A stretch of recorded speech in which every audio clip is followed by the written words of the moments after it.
Kristine, remember when you were a kid and you thought that your career was going to be this like perfect straight line trajectory? Oh my, yes. That is not at all what happened. It ended up being way more of a squiggle than I could have ever imagined. And I am so happy that I embraced all of the squiggles along the way.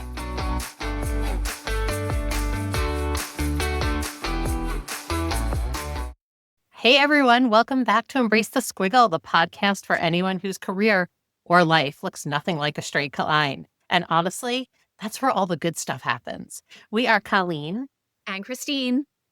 and this is episode 72 with Bonni Scepkowski. How are you, Bonni? I'm great. How are you? I am good. So we always start with kind of how we're connected. And I don't know, gosh, 2 years ago, maybe a year and a half ago, you were planning an event, and we'll get into what you do in a little bit, but you were planning an event in Boston, and I was the trainer for that event. I was the speaker. And so we connected that day. And as we've been doing this podcast, I always think of who are the interesting folks I met. You were definitely on my list of people who I thought have had a really interesting career. So Thank you. yeah, super excited to have you on today. So let's get into it. When you were a little kid, what did little Bonni think she was going to be when she grew up? I think like every little girl in the 60s and 70s, I wanted to be a marine biologist. But then as it turned out, you had to learn biology. And also you didn't get to work at SeaWorld. So that went out. But most of my childhood, I wanted to be that person at SeaWorld holding the fish. Oh my gosh, me too. Yeah, we've had a lot of people who said that, right? I think it's, for those of us who were children back then, right? That was such an exciting place to go. And you think, what a glamorous job. And now I'm like, could you imagine being the person who has to hold the fish at SeaWorld? Oh, and the shame of, keeping all those animals captive. But that's what I wanted. Right. Because we all thought it was fantastic. So obviously you did not do that, but what was your first kind of professional level job, right? What's the thing that you did when you kind of got out of high school or college?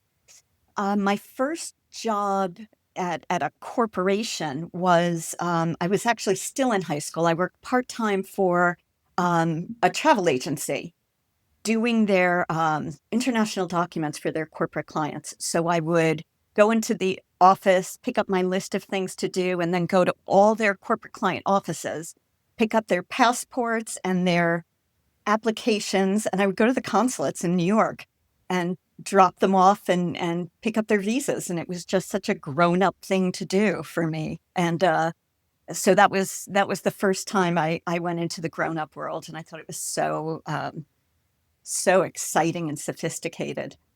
And a big responsibility, right? I mean, it's also, right, back then I feel like we gave kids a lot more responsibility than we do these days, right? Yeah. But that's a lot of responsibility wandering around Manhattan with lots of really important documents. It was, and I was meeting with consuls and all these what seemed like incredibly glamorous and important people.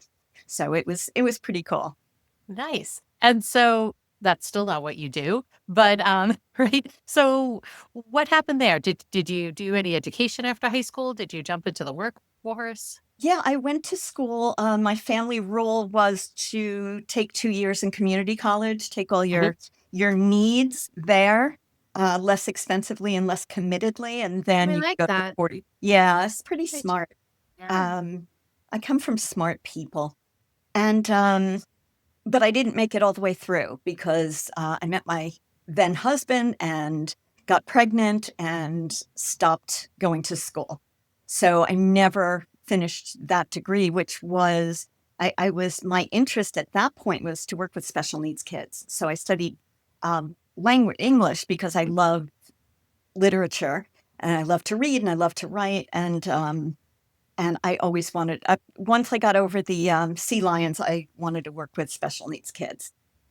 Right. And still not what you do. Still not what I right? do. Still not what you do, like all of us, right? Squiggled many times. It's a squiggly life I live. Yeah, absolutely. So you stayed home with kids, and then when did you end up going back into the workforce? So I only stayed home with kid for a year. I was very, very young, and none of that worked out. And so within a year, I was divorced and not receiving child support or anything like that. So we quickly became very poor and needed to find work. And because I had worked at this travel agency, um, that always seemed, again, very glamorous. And, I got to go to England and Paris when I was 18 for free. And that just seemed like the coolest thing I could be doing. And it was 9 to 5, so I could be home at the end of the day. And I took a job with American Express Travel. It was a giant call center. It was horrible. Um, it was rough, and it wasn't any money.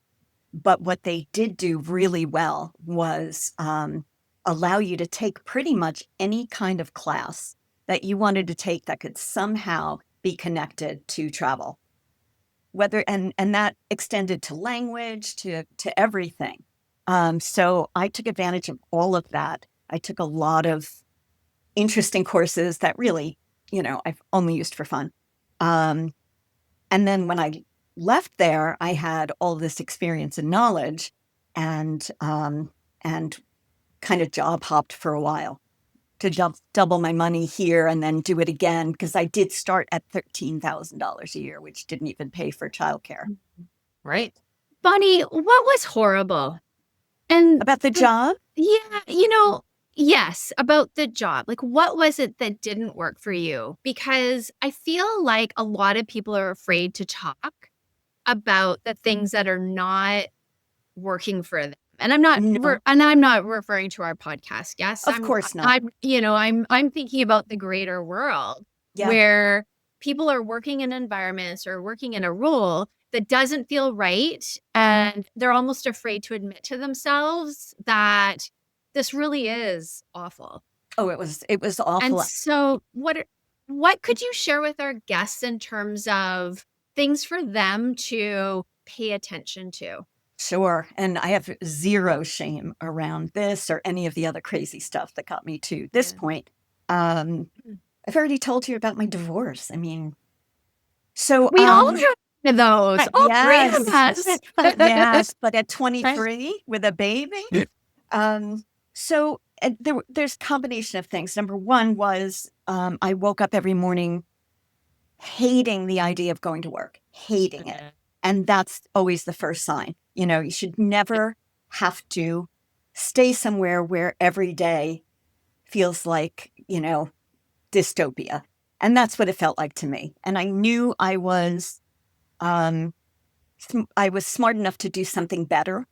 I knew that I didn't need these people who oversaw what you did all day and listened to your phone calls, monitored those calls and treated us very, very badly. And I know it doesn't operate like that anymore. And I don't mean to call out that particular company, but it was, a few hundred people in a room with headsets, basically being treated like cattle. And it was the same thing every day. It was, do you need a flight? Do you want fries with that? Do you want a car with that? Do you need a hotel with that? There was zero to keep your mind sharp, and we weren't treated well, and we weren't paid well. So it was pretty. And I had a baby at home who had her own issues, so it was there was no place I could be where it was peaceful. And that old adage about find something you love to do and you'll never work a day in your life, that sort of thing. It's so true. And it's so real for me because I love what I do now, but I went through a number of fires to get to that point. Tell us about the fires and the lessons that you learned along the way. Most of my fires were personal life fires versus job fires. I don't know if you guys are. That is okay. It's part of life. And it's also why I think many of us squiggle, right? Yes. I think of almost all of my squiggles were because of life, because of divorce, because of a child Right. with medical needs, right? Like all of those things made jobs not work. Yeah. And right, I think it's wrong of us to think that we can separate these in such a distinct way because yes, gosh, right? Yeah, and They're and combined so much. It doesn't run parallel. It's intertwined. oh yeah, And it's a people that squiggle for sure.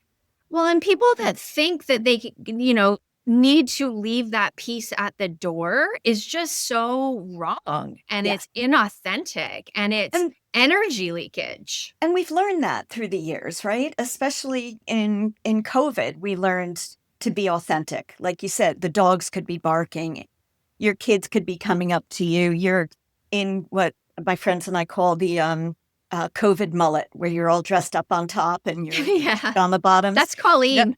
You don't do the back of your hair, all Yeah. of those things. So, but I'm going to say that most of my work challenges were really reflections of my life challenges. Yeah. When That is so great. Can we just pause there for 1 second? Can absolutely, you say that again, Bonnie? I don't know. Do I remember what I said? Most of my work challenges were predicated on my life challenges. I don't know if that's what I said, Yes, but that's exactly um, what you said. yeah. I think work can be so easy when life is easy, but who has an easy life? And life can be easier when work is easier, but nobody. Those are those are the fantasies we have, and they're not real. And I think especially for younger people to realize just just how intertwined everything is. Um, my and I'm pretty open about this stuff, but I imagine there's a lot of people in my world that don't know a lot about this. But when I got married very young, I did not realize I was marrying a drug addict and a serious drug addict, which is why I got divorced so quickly. And that was awful. It was awful all the way through. He ultimately died of AIDS long after we were divorced, but very much at the beginning of the AIDS crisis. My daughter, I think, in a combination of nature and nurture, um, had has but is doing amazingly, shockingly well. Some very serious psychiatric issues. She's got some serious mental illnesses that she has overcome in a shocking way, but it was not easy at home. Um, Ever. Not when she was little. There were always signs. So I had that chaos going on at home and an unhappy work life. And I think I was just wallowing in my victimhood at that point. And so, how did you keep putting one step in front of the other? I was very lucky because I had that village that we're supposed to have, that village that it takes. I had great family. My mother and my stepdad spent a lot of time watching my daughter, so I could do things. Bringing groceries, my friends too, bringing groceries over because I was in subsidized housing at this point. Um, Bringing groceries. My brother used to pick up a bill here and there when he'd come to my place. He'd just grab my car insurance bill. Because we were really living very much hand to mouth. Which bill do I pay? Which meals do we eat? Kind of lifestyle. And so I had a lot of support that a lot of people in my situation don't have. So it's I think it's a reminder that we need these safety nets because not everybody's got family. Community. Yeah, and friends. My friends were all still in college when this was happening. I was really young, and they were all right there for me all the way through. So I did have more support than most. So I consider myself very lucky. So that was the home stuff. Beautiful. Thank you for sharing. Of course, thank you. And so, where did life take you? So at one point, it got kind of dangerous where I was living, and my brother had come to see me. He's a year and a half older than me, but was always very successful and did really well and worked very hard. And he came to see me, and there had been a gun incident in the courtyard behind, where all the apartments backed up to each other. And I guess that was a bridge too far for him. And he loaned me money to buy my first home, which was a townhouse. And I think I was 40 before I paid him back. But that was a big moment. But again, I had the village. Right. And so that made all of life a little bit easier. Right. I mean, just the worry of, Safety. being in a safe place for you, for your daughter, Yeah. right? To know that you were at a place that you could go home to at night and Yeah. feel And okay when you slept. having a grown-up home was a Yep. big deal. And so by that point, I had probably had 4 different jobs in travel companies. But the consequence of having these crappy jobs where I learned all this stuff was that when I left, I could present myself as having, all of this experience. So I literally went to, by my 4th job, I had quadrupled because I doubled and doubled and doubled. That's more than quadrupled, but I don't math. So now I was making a working wage. But my daughter was now an adolescent, and things were really bad. She was in and out of hospitals on a very, very regular basis, and she couldn't be alone ever. So I wound up taking a job at a hotel to start because it was 5 minutes from my house, and because I was always interested in the meeting side of the business, and I thought I understood hotels pretty well. So I went to work at a hotel, and then I got what was supposed to be a temp job running a travel department for a biotech company. Again, 10 minutes from the house, where I had my own big office, and suddenly I was loved and respected. Those people now, 30 years ago, are still my closest friends. And I just ran this travel department, and I did it well. I care about other people's money. So I saved them a ton of money, and I was always there. And the person that preceded me that was supposed to come back was not much of a service person. I'm very much a service person. And so that became this absolute dream job. But at a certain point, I wanted to do meetings because it was always in the periphery. So I told the president that I was going to leave because I had gotten a job offer to do meetings, and he said no, and he created the position for me, which was so huge because my confidence level was so low. And this company, and I talk about this and think about this a lot, everything about it gave me confidence. Suddenly, people at work liked me and respected me. I was considered good at my job. Everyone there was, had PhDs and all these, advanced degrees, and they treated me like an equal, and it was wonderful. And so the combination of that and loving the work, it was a lot more fun. And I didn't know how to do it. Let's be clear. I was not a skilled meeting planner. And I didn't have anybody to ask. There weren't a whole lot of meeting planning jobs. A lot of executive assistants did it. It was, there weren't a lot of people who did that for a living at that point. And so I had never worked on a computer before except the travel agent computer, the airlines where they type 8,000 things to see if there's a seat available. I was on one of those. It didn't have Word or Excel or any of that. And I loved it. And I was there for quite some time, and then they merged and merged and merged, and it were acquired. And eventually, between my daughter being sick and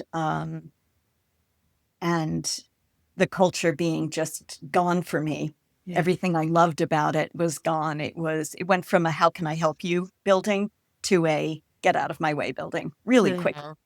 And so that's hard with all the acquisitions, right? I've worked with so many companies as this happens, right? You're Always merging happens. two companies together, and culture of one is going to take over. And if you were part of the B group, right, you're all of a sudden in a place that just doesn't feel right anymore. It And just was so wrong for me. And because I had had these few years of seeing what it's like to love your job, because I'd never had that, Yes. right. I I didn't want to. And I think what you're sharing right now is there's two things that are so powerful here. First of all, I just want to acknowledge that you notice the change. And I think a lot of people too, they try to sort of put, the square peg into the round hole through mergers and acquisitions. And again, it is okay. This is a normal cycle, business cycle. The Yeah. life of a business is going to change. It should be changing. And it's Sure. okay to say, I don't want to change with it. It is Right. okay to outgrow an organization. And the other thing that I want to highlight here is the powerful move of the leaders that you were reporting into and working with. And that was the simple act of elevating a good person Yeah. to It was huge. see their full potential. It And was that is huge. leadership. People. Yeah, it was huge for me. And it was the first time just throughout this job, it was the first time that I felt like like my imposter syndrome was squishing Oh, I down, love it. to Love it. less. And of course, I still have it. We all have it. Oh, yeah. It's part of our DNA as women, I think, which is a shame. But I still have it. But when I went in there, I was terrified.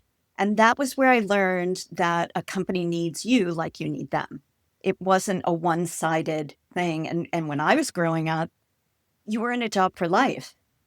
Right. And you were lucky to have it. Ugh, yes. It's the first time where people told me they were lucky to have me. I Oh, was like, oh, that's a thing that happens? wow. And I don't think I would have done any of the things I did after that had I not had those people. And I'm lucky enough to be able to tell them that all the time. Amazing. They're still my people. And Amazing. yeah, I think that the gift of that they unknowingly gave me just by being these good people changed the trajectory of my life completely.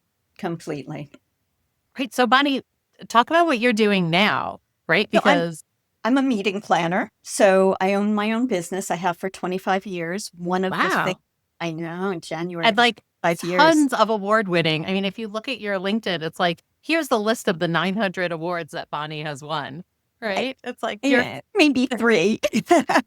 And that Time Magazine Person of the Year is kind of, we're all Time Magazine Person of the Year. It was a mirror. I love it. It was a mirror that year. They put a mirror on the Yep. cover. So I stole that. I got good at it. I taught myself. I don't okay. know. Let's be clear. You got fantastic at it. As somebody who was at an event that you ran, to see you in action, Aw, you can tell that you love it. I You can do. see that you are, I always think of the servant leader, right? Like you can predict what everybody needs before they needed it. Well, Right. there's nothing. Yeah, there's nothing new. It's always the same things, or you run out of new problems. So it's always stuff you already have something in the back of your head, or you're anticipating it, and that's just everybody in this industry. It's been rated as one of the top 5 most stressful jobs for decades. I don't know where it stands this year, but up with like dentists and brain surgeons, which is insane. But there's no. Well, it's because you're dealing with people, and you're dealing with people who change their mind at last minute, Yes. right? As somebody who has led many of those from the Right. trading standpoint, right? You're about to go do something, and they're like, oh, by the way, Yeah. right? Here's the 72 changes that we just made to the next 3 days for you. And the 72 changes each have a few changes connected to it. So when you Right. change the agenda, it seems like just, a mathematical problem of pushing everything back. But there's It's not. every event that comes after that and before that, and how many more rooms do you need, and when do the buses come, and all of that. So yeah, it's a chaotic kind of world. But, I'm kind of chaotic myself, so it works really well for me. Give me too much to do rather than one thing. But that's a strength. It's a And it's a strength. and And a weakness, both. oh yeah, I have a whole list of strengths and weaknesses all Yeah. in the same category too. What I love about you, Bonni, a couple of seconds or minutes ago is how you owned what you do. And not enough women fully own and say, I am really awesome at this. This is my superpower. And I just wanted to celebrate that in you, because that is just such a beautiful, confident quality. And Thank not you. enough of us, and just the way you articulated it, it was confident and humble, all mixed together. And I have that conversation with my clients all the time. You can be both, and you just fully embodied that piece. Wow, thank you. I've been told I'm confident since I was about 20, and it was so fake. It was so fake it till you make it. I had zero confidence, and now I have minimal confidence, but I can project confidence. From years of acting. However, I know I'm good at this. I know I'm good at this, and I know what I'm not good at with this because I didn't learn how to do it, and because I didn't have a computer for so long. Don't look at my spreadsheets. Don't look at the notes on my desk. It's I do run it in a very chaotic way, but nobody has to see it but me. Right. But if the chaos works for you, It does. that's all yeah. that matters, right? So I always think of, as long as the people in front of the curtain have no idea what's going on behind the curtain, right? It's all the Wizard of Oz moments, right? Yeah. All of us have that in our jobs, right? Nobody Sure. sees how we approach things, because how you approach it and how it works for you produces a fantastic end game, right? You Thank produce you. something that's fantastic. So we should not care about how you go about it, right? How It you doesn't got really there. matter to us, right? Yeah, It doesn't and that's matter. always my hope. That's always my hope. But I kind of, I tell people when I take them on as a client or when they're interviewing me to work with me, I have to tell them that, I love it. because who needs that surprise? Right. Well, And what no judgment. There should be no Yeah. judgment. It doesn't matter how you get to the deliverable.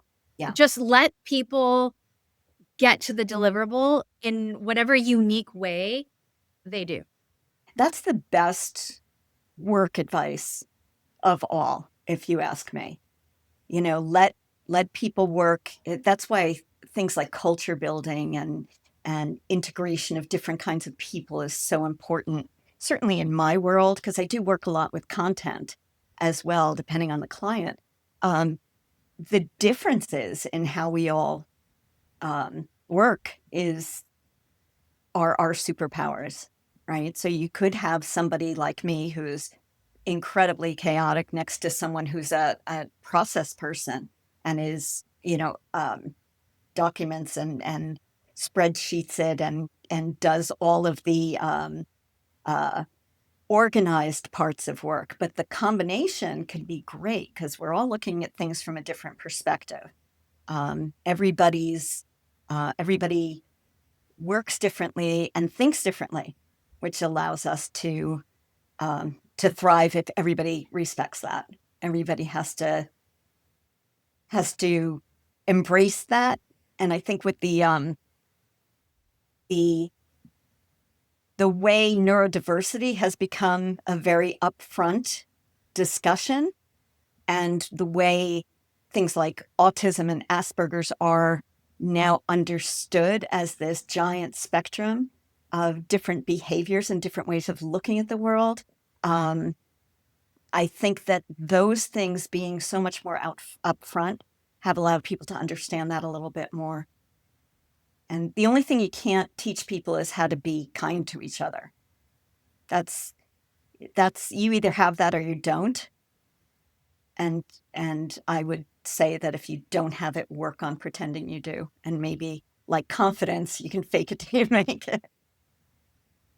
Well, and I also think workplaces have changed in the fact that they, I don't want to say they demand that people be kind to each other, right? But the expectation is there, right? There is the expectation at many places that there is not a command and control management style, Yes. that there is not a, we yell at our employees, right? I Yes. mean, I think of even just jobs I had in high school where I would have a manager screaming at us. Like Yeah. these days, if anyone ever did that, they'd be fired Yeah. right The on the 80s were spot. rife Right? with that. It was Yeah. the 80s, the early 90s where, you know, abuse and harassment and sexual harassment and all of those things that um, certainly still exist, but not like they did, where we just assumed that that's the way it was. I had clients pounding on my door at 3 o'clock in the morning, guys who were then drunk and said, okay. And, executive level people. Right. So, Right. It was a total expectation. yeah, it's different now. And kindness and respect their values. They are. So here's an invitation, listeners, to really, reflect on your values. And if you're a leader or a business owner, what are the values that you get up every day and you intentionally root into? And if kindness and respect are not top of your list, They should be. Yeah, they should be, and they work in every area of your life. But yeah, they sure do. there are jobs you can have where you're not interacting with people. Right. Yeah. If you Well, can't there's pull it that off, too. Yeah, pick your poison. And if you're you not, can't pull it Yeah. off, I Right. always tell people I'm in hospitality. I can't work with people who are mean, and I can't be mean. People. I mean, not that I don't ever raise my voice, but not at work, and also rarely in real life. It's just not how I want to communicate with people. And I learned that from my daughter. I learned that from having a very angry, mentally ill teenager. Somebody had to not be yelling. Right. Because it doesn't work. Right. Nobody ever learns from somebody screaming at them. It doesn't. And, I once had a psychologist tell me, one of her doctors, that, she's a mentally ill adolescent and I'm a grown up and her mother. So if somebody's going to adapt, it's going to have to be you. And that really stuck with me. That's powerful. Yeah, it was. And I think about that in a workplace too, right? That as a manager, as a leader, you need to be the one adapting to the folks on your team. Somebody has to be the grown up in the room. Right. You have to be there to care and support your team. And you can't fight. You can't have an argument by yourself. Right. So no matter what your job is, if you stay a little more calm and collected, eventually they're going to wear themselves out because it's boring to yell at yourself. Well, Right. And this is why emotional intelligence is the number one skill Yes. that companies and the number one skill that elevate leaders to Yes. be excellent leaders. And so, and those are muscles that can be developed up to a certain age. Well, and not just up to a certain age, but up to anybody can learn it at any time. It's just like going to the gym and lifting weights. practice. It is. It really is. And not being afraid to take feedback or receive observations. Oof, and That's say- hard for me. And to say, this is going to be my focus of development, and really just getting intentional.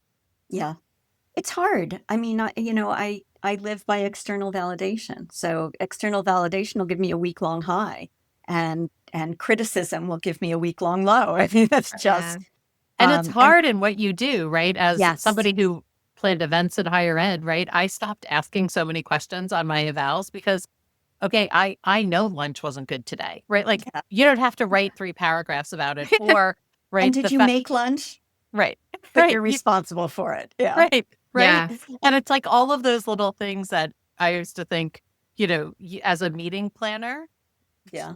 you could get cut down on something because someone didn't like that you didn't have seltzer and you had water, or right? Like the smallest thing makes somebody rate things really low in your Yeah. field. And you're like, okay, I can't control the weather. It rained today. So how dare you have a meeting on a raining day? Truth. But the other thing that, that's clear to me is that you definitely have to have a certain personality type to do this. You have Oh, to be, absolutely. we all think we're people pleasers, but you have to be a people pleaser to a pathological degree to do Right. this. Yeah, same The highest possible level. Right. yeah. Because if somebody says you don't have seltzer and the hotel doesn't have seltzer, I'm going to Instacart or run to the store and get seltzer because I can't stand to have somebody disappointed or not have what they want. That's really part of who I am.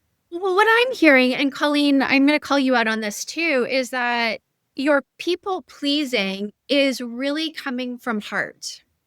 And it's coming from a place of, I want you to have an amazing experience. The caretaking mindset. It's Yeah. it's not just a service thing. It's that I always said if, it would be easy to be, a welcome mat if I didn't do this for a living, where I could get all that need to serve and to take care of people. I can use that in my work. And then my ex-husband used to say, I was married again, sorry. My ex-husband used to say, I want meetings, Bonni. Because he worked with me for a while. He's like, God, you're so nice. I'm like, I know. Wait till we Right. get But you home. can only keep that together Yes. for so long. Right. Yeah. Oh, this is a wonderful conversation, Bonni. Thank you so much for sharing. Thank you. Yeah, I love your rawness. So thank you for just showing up and really sharing the good, the bad, and the ugly, because us as women, we don't do it enough. And there's so many moments in our conversation that I think, well, I know, let me rephrase that. I know that will really land and resonate. And I really hope that there's at least one listener that says, wow, I'm not alone out here. It's what made me grown up enough and confident enough to be successful is other people telling their stories, which allowed me to not think that my story was so shameful. I love We've got that. drugs, we've got craziness, we've got poverty, we've got all the fun stuff. So, I got over being ashamed of any of that. And you are a success story that it doesn't matter where your life squiggles to, you can always squiggle in another direction. So, Bonni, you shared so much realness, but there's a few more things that we would love for you to share with our listeners. I'm a Scorpio. Sorry, go ahead. Are you? Oh, are you? Okay. I am. I love it. I love it. What emoji do you use the most? Oh, the little smiley with the little pink cheeks. Not just the Oh, regular smiley, but the one that looks almost like they're blushing smiley. Yeah, the blushing. It I just, think that's what it's called. it just feels kind of like a little bit more joyful than just the other smiley face. So Yeah, I do use that a lot. And There's- the swooshing star. My company's called Stellar, so I use the loopy star a lot. Oh, I know which one you're talking about. More socially than but I do use those a lot. I love My granddaughter tells me I use my emojis wrong all the time. I put too much thought into emojis. Oh, I don't. Yeah, Oh, I do. I send her the wrong ones on purpose now. Oh, I fun. sign off with an avocado just so she has something to mock me for. I love it. Yeah, that's fun. What color brings you the most joy? Blue.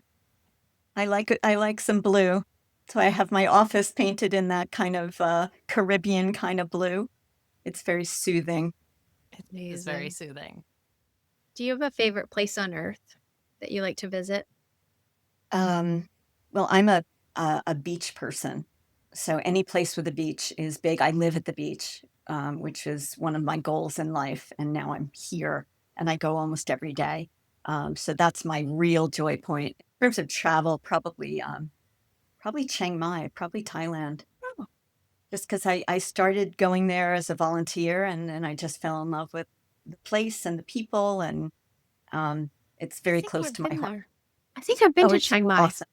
Yeah, it's awesome. Can't remember. It's worth going to. It's completely different from Bangkok. I've been to Thailand, but I'm drawing a blank on what part saying.